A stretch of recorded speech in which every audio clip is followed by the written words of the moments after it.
लगातार मर रहा है। SC/ST एक्ट में उसे लगातार फंसाया जा रहा है। उसके पास बचने को कोई रास्ता नहीं है और वो कराह रहा है, लेकिन किसी के पास समय नहीं है। और ये घटना आपको मैं बताता हूं, मैं कहूंगा एक जो लड़का मरा है उसका सुसाइड नोट दिखा है। SC/ST एक्ट की प्रताड़ना से तंग संतोष कुशवाहा ने आत्महत्या की। कुशवाहा ओबीसी समाज से सुसाइड नोट में 1 लाख रुपए वसूलने का आरोप लगाया, SC/ST लगा के। परिजन की हालत खराब है और ये आप न्यूज देखिए कि उनकी क्या दुर्दशा, जो पूरा परिवार जो है, पूरे परिवार की क्या दुर्दशा है। पूरा परिजन रो रहे हैं और SC/ST एक्ट में उन्हें जबरदस्ती का फंसा दिया गया। इस घटना के बाद में दूसरी घटना बताऊंगा, इस घटना को पूरा पहले बता देता हूं। ये रीवा की घटना है, संतोष कुशवाहा नाम है, सुसाइड नोट बरामद हुआ है। इसमें पुलिस कोतवाली का पर भी आरोप है और ये हर SC/ST केस में लगता है। अभी दूसरा दूंगा, उसमें भी लगा है कि प्रताड़ित करते हैं, क्योंकि इसमें 2 चीज है। पैसे जिसमें SC/ST लगा है उससे भी लिए जाते हैं, तो थाना आदि और शोषित करते हैं ताकि पैसे मिल जाए, और दूसरी तरफ सरकार से भी मुआवजा मिलता है, जो तथाकथित जिसका उत्पीड़न हुआ है वहां से भी हिस्सेदारी मिल जाती है। तो पुलिस इसमें पार्टनर की भूमिका में अधिकांश जगह होती है। उसने सुसाइड नोट लिखा है कि उसके खिलाफ SC/ST एक्ट का केस दर्ज कर 1 लाख रुपए लिया जा चुका है और पैसे मांग रहे हैं। पैसे नहीं देने पर गंभीर परिणाम भुगतने की धमकी दे रहे हैं और पुलिसकर्मी पे भी आरोप है। पुलिस को सुसाइड नोट मिला है और परिवार वालों ने कहा है कि इसकी जांच निष्पक्षता से हो, क्योंकि इसमें पुलिस वाले इन्वॉल्व हैं। और छोटी सी कहासुनी में SC/ST एक्ट दर्ज कर लिया गया और SC/ST लगवाने वाले पुलिस वाले भी उसके रिश्तेदार हैं। ये उसके भाई अजय का आरोप है। सिर्फ यही एक घटना नहीं हुई, एक घटना जो अभी ये फोटोग्राफ दिखा रहा है, ये घटना एक और हुई। ये बच्चे को देखिए और उसकी मां को देखिए, मां की भी फोटोग्राफ है। ये उत्तर प्रदेश की घटना है। कानपुर जिले में SC/ST एक्ट में एक व्यक्ति की थाने में हत्या का आरोप लगा है। पीट पीट कर पुलिस वाले किस तरह से SC/ST एक्ट में लगवाने वाले के साथ मिलकर जिस पे लगाया गया है उसका उत्पीड़न, उसके परिवार का उत्पीड़न करते हैं। वो 2 घटना, एक मध्य प्रदेश की बताई और ये 16 अगस्त की, 4 दिन पहले, 3 दिन पहले, 2 दिन पहले की आपको कानपुर उत्तर प्रदेश की है। जमीन के विवाद में SC/ST एक्ट लगा दिया गया और पुलिस ने SC/ST लगवाने वाले के साथ मिलकर इस परिवार की पीट पीट कर हत्या कर दी। इसके मालिक की हालत, इस घर की स्त्री की दुर्दशा देख लीजिए। बेटा अकेला पड़ गया है और मृतक के बेटे ने कहा कि उनके जो पिता हैं दिनेश भदौड़िया, हमारे अपने प्लॉट पर एक दलित महिला ने कब्जा किया और उसके बाद जो है SC/ST एक्ट लगवा दिया पुलिस से मिलकर। दोनों बाप बेटे, ये बेटा भी जेल होके आया है, 3 महीने तक इसको जेल में रखा गया। जमानत पर ये बाहर आए, फिर से इनको धमकाया आदि गया और चौकी इंचार्ज ने उसको मिलने के लिए बुलाया आरोप के मुताबिक, जहां उसके साथ मारपीट की गई, प्लॉट का कागज दिखाने को कहा और उसके बाद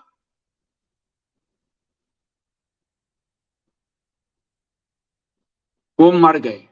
ये आप देख रहे हैं, ये SC/ST की दुर्दशा है केस की। अभी अभी की बात है, गुजरात हाईकोर्ट ने इस पर एक चिंता जाहिर की थी जुलाई महीने में।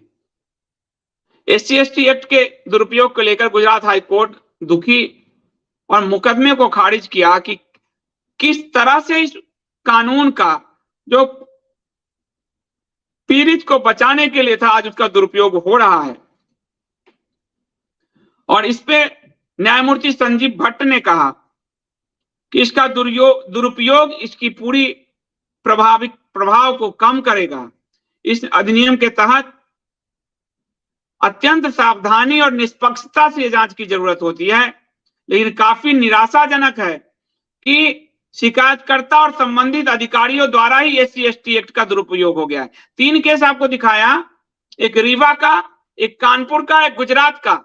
तीनों में अधिकारी मिलके, क्यों? क्योंकि चूसने में अधिकारियों को भी पैसा मिलता है, जिस पर आरोप लगाया आप उसको तंग करके उससे पैसा, और बाद में जो मुआवजा इनको मिलेगा सरकार से तथाकथित पीड़ित को, उससे भी पार्टनरशिप। तो पुलिस मिलकर इसको कैसे कर रही है? ये गुजरात।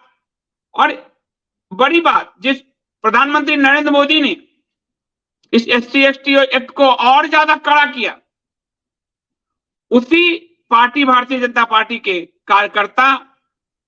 एक कार्यकर्ता ने दूसरे पर यह लगवाया था टिकट के चक्कर में। जो चोटिला नगर पालिका के अध्यक्ष के पद पे कार्यरत थे, उसके खिलाफ SC/ST का मुकदमा दर्ज कराया, जाति के आधार पर दुर्व्यवहार का आरोप लगाया। बाद में हाईकोर्ट ने कहा कि यह राजनीतिक द्वेष की भावना है, इसमें SC/ST एक्ट लगा दिया। जो हाईकोर्ट आज कह रहा है वो अभी कुछ दिन पहले आप देखेंगे SC/ST का एक और केस मैं नीचे विष्णु तिवारी का दिखा देता हूं आपको, तब आप समझेंगे। 18 वर्ष की उम्र में फर्जी SC/ST एक्ट लगा उन पे। 20 वर्ष बाद कोर्ट से बरी हुए थे, बड़ा फेमस। 20 वर्ष तक वो जेल में रहे, SC/ST का मामला साबित नहीं हुआ। 20 साल किसी की पूरी जवानी छीन ली गई। गरीबी इतना कि केस लड़ने के पैसे नहीं, सारी जमीन बिक गई। पिता के देहांत में भी वो शामिल नहीं हो पाए, विवाह भी नहीं हो पाया। 20 साल इनकी चली गई। SC/ST एक्ट इतना काला कानून है। और उस पर अभी सुप्रीम कोर्ट ने अभी आपको सुप्रीम कोर्ट का मैं कहूंगा दिखाने के लिए, ये 20 मई की घटना है हिंदुस्तान का। SC/ST एक्ट में अभद्र भाषा कह देना मुकदमे के लिए काफी नहीं, सुप्रीम कोर्ट ने टिप्पणी की। Supreme court, Allahabad high court चिंता जताते हुए CBI जांच करवा चुका है। Gujarat high court, supreme court, पूरे देश की न्यायपालिका भी कह रही है कि SC/ST एक्ट का दुरुपयोग हो रहा है। और सुप्रीम कोर्ट ने कहा कि SC/ST के खिलाफ अभद्र या अपमानजनक भाषा का इस्तेमाल हुआ, यह SC/ST अधिनियम के तहत किसी व्यक्ति के खिलाफ मामला दर्ज करने के लिए पर्याप्त नहीं है। जबकि मोदी सरकार ने उसमें 47 मामले और जोड़ दिए। SC/ST एक्ट जो है लाने का श्रेय BP सिंह और आडवाणी की सरकार को जाता है 89-90 में, और इसको और कड़ा बनाने का श्रेय प्रधानमंत्री नरेंद्र मोदी की सरकार को जाता है। दोनों बार भाजपा ही थी। और सबसे बड़ी बात है, OBC और सवर्ण दोनों भाजपा के ही वोटर हैं, जिसको SC/ST से मारा जा रहा है। यह भी विडंबना है। सुप्रीम कोर्ट ने कहा था कि यह साबित करना होगा कि इस तरह की टिप्पणी जानबूझकर सार्वजनिक स्थान पर की गई है अथवा नहीं। इस तरह का उल्लेख होना चाहिए चार्जशीट में, वरना कि हम पे अभद्र भाषा का इस तरह SC/ST एक्ट नहीं लगाया जा सकता। इससे पहले सुप्रीम कोर्ट ने 2018 में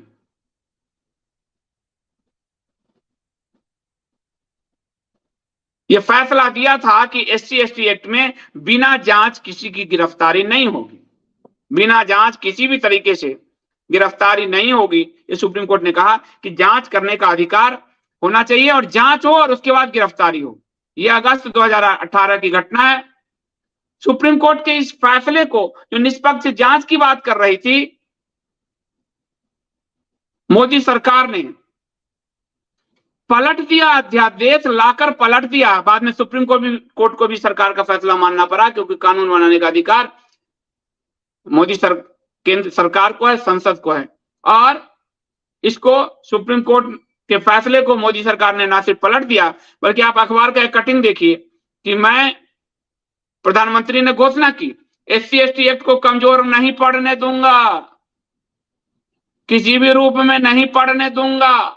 और नहीं पड़ने दूंगा में उस कानून को ऐसा बनाया कि 23-26 अपराध से उसमें 47 अपराध कर दिए और इसके ढिंढोरे भी पीटे और पूरे सुप्रीम कोर्ट के फैसले को पलट दिया। और इसका परिणाम यह हुआ था कि मध्य प्रदेश में इनको चुनाव हारना पड़ा था। मध्य प्रदेश में चुनाव हारना पड़ा था। इसके बावजूद हिंदुओं को बांटकर खत्म करने का ये जो जातिवादी काला कानून है उसका उपयोग सरकारें कर रही है, पुलिस कर रही है, पूरी व्यवस्था मिलकर कर रही है। और इसलिए इस कानून में कितने ही घर उजड़ गए, कितने ही घर चौपट हो गए। इनका रवैया क्या है कि अभी आपको बता दूं कि जिन्होंने ब्राह्मण को एक गाली दिया था अभी कुछ दिन पहले, उसको जो कल प्रीतम लोधी को लोगों की आंख में धूल झोंकते हुए 6 साल के लिए पार्टी से निकाला था, लेकिन शिवपुरी में इस साल का अंत होते होते उसको टिकट भी दे दिया। यानी सवर्ण ब्राह्मण विरोध को पार्टी इंडोर्स करती है, ये साफ दिख रहा है। इसको 39 प्रत्याशियों की जो पहली सूची मध्य प्रदेश विधानसभा की जारी की गई है उसमें प्रीतम लोधी को प्रत्याशी बनाया गया है। और 6 साल के निष्कासन का जो पार्टी ने झूठ बोला था वो झूठ खुल गया कि पार्टी छल करती है, एक बयान दे देती है, लोगों का गुस्सा शांत हो जाता है, मास्टर स्ट्रोकवादियों को वो स्क्रीनशॉट मिल जाता है चलाने के लिए, और ये पार्टी ही फेक न्यूज फैलवाती है। और उसको ये जो प्रीतम लोधी है इसने कहा था ब्राह्मण नवरात्रि में को लेकर 9 दिन तक पूजा के नाम पर लोगों को पागल बनाते हैं, दान के नाम पर चावल फल फ्रूट आदि ले जाते हैं, ब्राह्मण 20 से 35 साल की महिलाओं को आगे बैठाते हैं, बुढ़ी महिलाओं को पीछे बैठाते हैं, अच्छे घर की सुंदर महिलाओं को देखकर शाम का भोजन भी उनके घर पर करते हैं। ये बयान इसने दिया था जिसको पार्टी अभी सर पे बैठाई, धोखा दिया कि 6 साल के लिए बाहर किया। यानी SC/ST लॉ के पीछे इस पूरी पार्टी की मंशा ओबीसी और सवर्ण दोनों क्लास को एक तरह से खत्म करना है, और अंत में SC/ST भी खत्म हो जाएंगे। जैसे आज कुकी और मैतई के साथ हो रहा है, कुकी को ST में दर्जा दे रखा है, मैतई को कोर्ट के कहने पर भी दर्जा नहीं दिया और वो कुकी और मैतई को मार रहे हैं। कल बालाकृष्णन आयोग जब बन चुका है, उनकी संस्तुति आएगी, अगली बार जब ये जीत के आएंगे तो पूरे बहुमत से इसको लगाएंगे, और लगाने में ये जो आज SC/ST दूसरों पे लगा रहे हैं कल वो ही उसके चक्कर में आएंगे, क्योंकि फिर मलेच्छ उनको जब पीटेंगे तो उन पर SC/ST काम नहीं करेगा, और फिर सरकार मलेच्छवाद को, पसमानदावाद को बढ़ाने वाली सरकारें आपकी नहीं सुनेगी। पहले आपको सवर्णों से लड़ाया, फिर ओबीसी से लड़ाया, और अब आपको आप ही के जरिए खत्म करेगी ये सरकार। इसलिए इस चीज को बहुत ही बारीकी से समझने और ध्यान देने की आवश्यकता है, वरना हिंदू समाज एक दूसरे के से लड़ते लड़ते ही खत्म हो जाएगा। कुछ समय पहले बिहार में सवर्ण आयोग बनाया गया था, नीतीश कुमार तो हर समय जातिगत आयोग बनाते हैं, तो सवर्ण आयोग बनाए। सवर्ण आयोग की रिपोर्ट आई थी और रिपोर्ट ने जब असलियत खोल दी तो उस आयोग की रिपोर्ट को लागू करने से ही मना कर दिया, लागू ही नहीं किया, छोड़ दिया। रिपोर्ट क्या है कि बिहार में 55% से अधिक जो सवर्ण है उनके पास 1 एकड़ से भी कम भूमि रह गई है। 49% सवर्ण छात्र स्कूल बीच में ही छोड़ दे रहे हैं, क्योंकि उनके पास, उनके घर इतना गरीबी में है कि वो पढ़ नहीं सकते, स्कूल ड्रॉप आउट कर रहे हैं, उनकी पढ़ाई लिखाई सब बंद हो गई है। 37% सवर्ण गरीबी रेखा के नीचे जी रहे हैं, और 90% सवर्ण बिहार के ग्रामीण इलाके में रहने को बाध्य हैं, क्योंकि शहर के जीवन शैली के खर्च नहीं उठा सकते। इसके बावजूद भारत आरक्षणवाद आदि की वकालत जो अंबेडकर जी ने 10 साल के लिए कहा था, उसको 75 साल बाद भी अंबेडकर की मूर्तियां लगाते मजबूत कर रहा है। हिंदू समाज को तोड़ कर कहां तक पहुंचा दिया गया है, ये आपको एक उदाहरण है। और ऐसा ले रहा है कि किसी के बाप दादाओं ने कुछ किया होगा, मेरे बाप दादा ने तो नहीं किया था, तो उसके बेटे के पीठ पर कोड़े मार मार कर भारत की लोकतांत्रिक व्यवस्था, संवैधानिक व्यवस्था और भारत का पॉलिटिकल क्लास उसका बदला निकाल रहा है। SC/ST एक्ट हो अथवा उनको हर सुविधाओं से वंचित करना हो। मलेच्छ और पासमानदाओं के लिए 300 योजनाएं चल रही है, लेकिन हिंदू समाज को लड़ाकर बांटकर सब खत्म किया गया। जब मंडल कमीशन अडवाणी और बीपी सिंह और अडवाणी की सरकार ने लागू किया और जब अडवाणी, अटल और मोरारजी की सरकार ने इसको बनाया मंडल कमीशन को, उसके बाद बीपी और अडवाणी की सरकार ने लागू किया। तो जब लागू किया तो सवर्ण और ओबीसी लड़े थे, सवर्णों ने आत्मदाह किया था। आज मलेच्छों की 80% जातियां ओबीसी आरक्षण का लाभ ले रही है। ओरिजिनल हिंदू ओबीसी गायब है और उसमें भी ओबीसी में 1-2 जातियां ही मजबूत है जो ले रही है, बाकी ओबीसी हाशिए पे पड़ा हुआ है। और ये 80% का आंकड़ा रामदास अठावले, मोदी सरकार के मंत्री का बयान है। तो सच बड़ा ही क्रूर है और उस क्रूर सत्य को हर कोई नहीं उजागर करता। हर कोई पॉलिटिकली करेक्ट होना चाहता है। मैं पॉलिटिकली करेक्ट इंसान नहीं हूं, इसलिए मैं आपसे सच बोल देता हूं। सच यही है कि गौरक्षक से बड़े गौभक्षक, और सच यही है कि SC/ST की आड़ में सवर्ण ओबीसी का जो दलन के बाद अब अगली बारी बालाकृष्णन आयोग के बाद SC/ST का है। आपको भरोसा ना हो तो ST समुदाय में आने के लिए तड़प रही मैतेई समुदाय को मारा जा रहा है और कुकी जो है, जो ST का लाभ ले रहे हैं, अल्पसंख्यक का लाभ भी और कुकी ST का लाभ भी, वो सरकार उसको प्रोटेक्ट कर रही है। आज भी मणिपुर में 3-4 लोग मारे गए, हिंसा इतनी है।